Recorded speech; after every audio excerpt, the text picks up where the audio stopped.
Alright,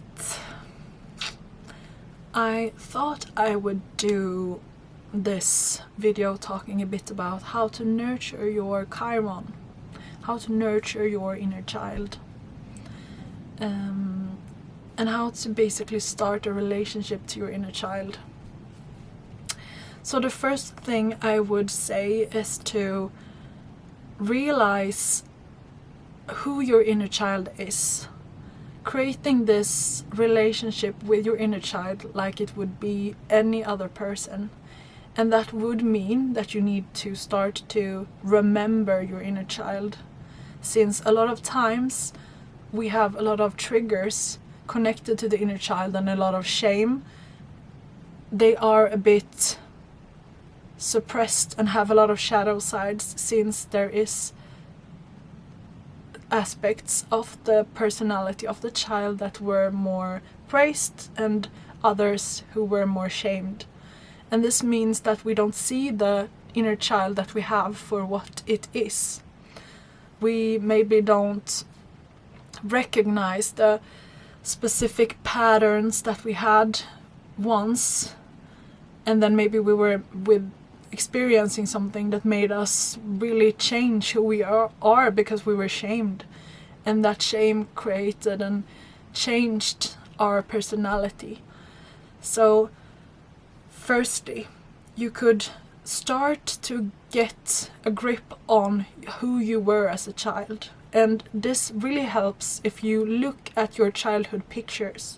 Go through, if you have a mother or some family member who has collected a lot of pictures of yourself, go to them and look through your things and the pictures that speak to you and really capture the feeling of who you were as a child, that awakens some sense of like joy or love. Take those pictures with you and bring them back to yourself. Like, take them home with you and look at them. Really try to look at them with a sense of adoration, like love, seeing like, oh, this is really cute, like seeing this as if it were your own kid, if it were like someone else's child, or if it was your child. And then looking at that picture and seeing the purity, the innocence of your soul before it was corrupted or conditioned with shame, forgetting who it was. So really reconnecting to this picture of yourself as your inner child and looking at it with love, with compassion, and realizing this was who I was. This version is still inside. It's still in me. And seeing this picture and remembering how it felt to be that. And this could, like, I can't stress enough how much time it takes for your inner child to regain trust towards you. So don't rush anything when it comes to creating and establishing a relationship to your inner child. So don't rush it and look at the picture like a lot of times and then going on to the next steps. Take it and integrate it with softness and love. Otherwise it will be a waste of time, and it will feel like you're doing it just to get it over with, and that will make your inner child not trust you, and you might as well not do it if you do it that way. So that's a good first step. Once you've done that, you can start to put the picture on a pillow. Use tape, put it on a pillow and then hug it. Close your eyes and envision yourself and hug it and feel love. Genuinely, don't force anything. Try it out, and if you feel love, then that's good, that's fine.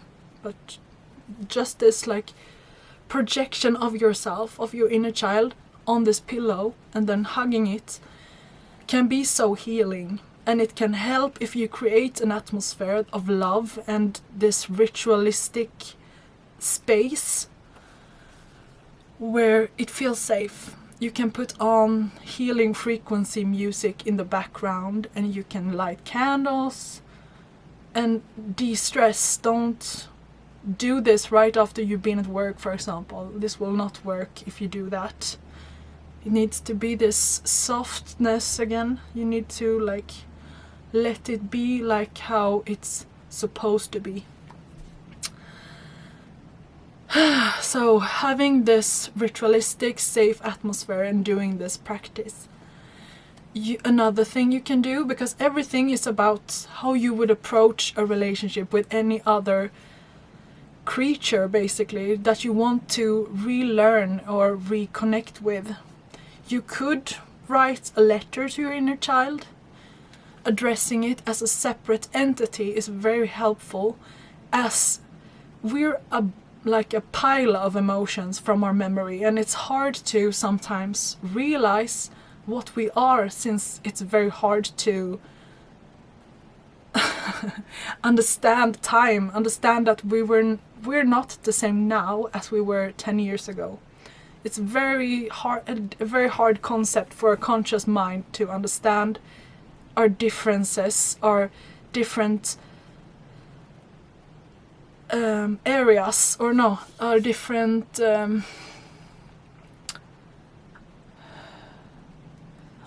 periods in life, and to really help ourselves understand, it is very efficient to divide ourselves, or to use and project ideas and concepts, so that we can really like categorize our inner being and our inner history and our inner states, and understand them and know how to work with them. If we project outwards, it's easier. Like they do this in psychology sessions, like therapists do this.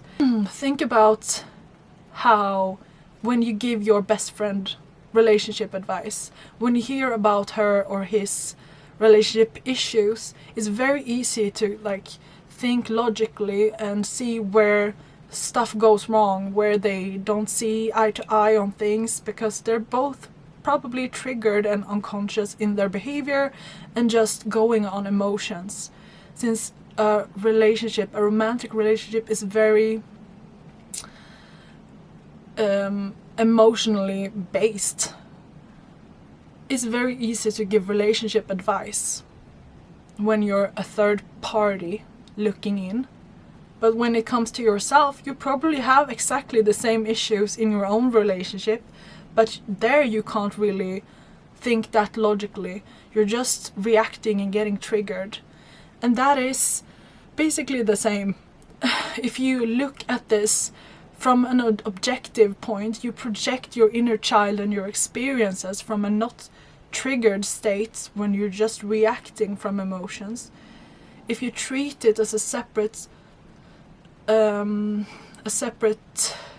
thing from yourself, you can start to integrate it and objectively see consciously what is happening, and not just get like tugged along with the triggers and not being able to understand what is happening. So you need to role play this inner kid situation or relationship, even though it might feel silly at first, that you have some resistance, and talking to your inner child feels like you're like rolling your eyes and it feels silly. You will get over it, trust me. Like that's how it was for me. And then after a while I liked it so much, my inner child liked it so much, that you just like, you don't think that way anymore after a while. And then with time, when your inner child gets trust and see that this is genuine, you're like actually trying to heal and give yourself what you need, then it will become more, it will open up more, it will come forth. You will literally feel like you are your inner child again. And this feeling, it's easy, like we're not so detached normally from our inner child that it never comes out. When you're doing something playful, you probably awaken your inner child. Like if you think about like sometime when you went bowling, or like someone had like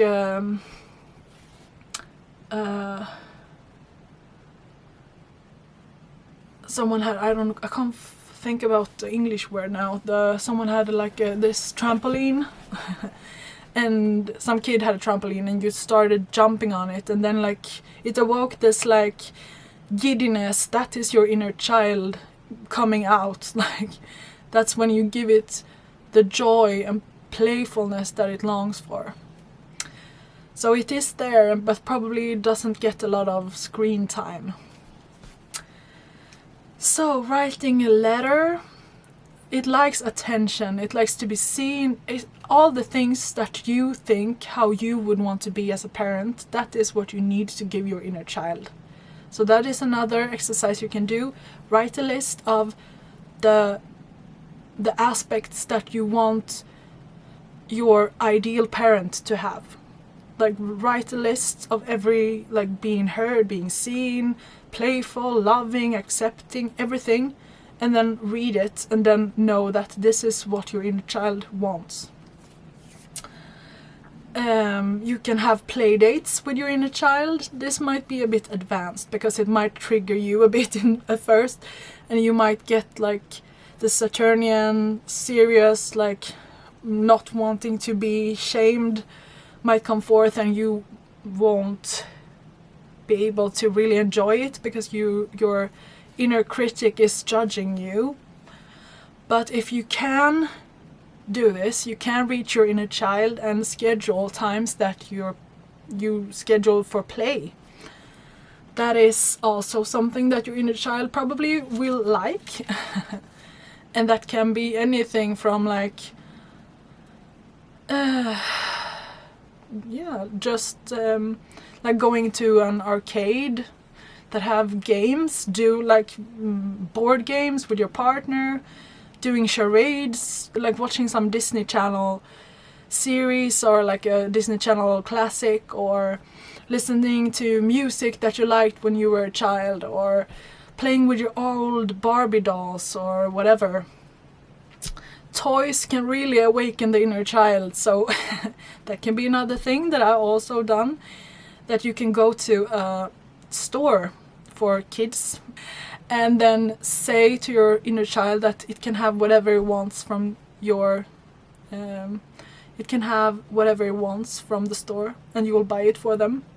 And even if you want to go the extra mile, then like wrap it before you give it to your inner child in a safe place, and you like buy it in the store, wrap it like it would be a present, and then open it up, and you can feel like the joy from the inner child. It's very, very much like when you were a child and you had your birthday coming up and you open up the present and it was this doll that you wanted or something.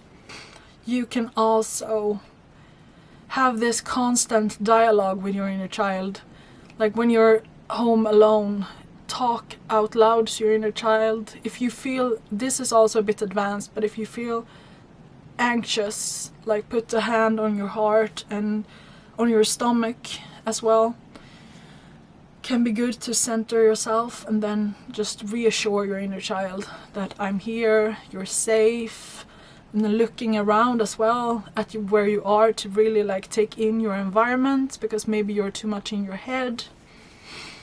This is very anchoring for the inner child. Any form of creation as well, like drawing or buying an adult coloring book, like anything creative, just creation as well. Like dancing can also be one of those like inner child activities where you just let loose and don't judge yourself.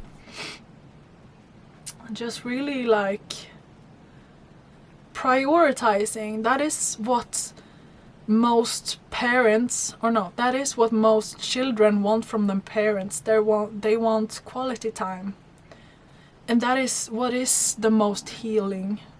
So I really hope you're inspired to try some of this out with your inner child and creating that bond, and just having that regular appointment, or not that, and having that consistency with your inner child to gain that trust back, so that you really start to heal that side of yourself that is sensitive, that is fragile and feels neglected most times.